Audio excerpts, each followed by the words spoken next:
سریہ عبیدہ بن الحارث۔ اسی سال 60 یا 80 مہاجرین کے ساتھ حضور صلی اللہ علیہ وآلہ وسلم نے حضرت عبیدہ بن الحارث کو سفید جھنڈے کے ساتھ امیر بنا کر رابغ کی طرف روانہ فرمایا۔ اس رعیہ کے علمبردار حضرت مصطح بن اثاثہ رضی اللہ تعالیٰ عنہ تھے۔ جب یہ لشکر ثنیہ مرہ کے مقام پر پہنچا تو ابو سفیان اور ابو جہل کے لڑکے اکرمہ کی کمان میں 200 کفار قریش جمع تھے۔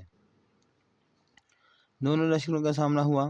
حضرت سعد بن ابی وقاص رضی اللہ تعالیٰ عنہ نے کفار پر تیر پھینکا۔ یہ سب سے پہلا تیر تھا جو مسلمانوں کی طرف سے کفار مکہ پر چلایا گیا۔ حضرت سعد بن ابی وقاص رضی اللہ تعالیٰ عنہ نے کل 8 تیر پھینکے اور ہر تیر نشانے پر ٹھیک بیٹھا۔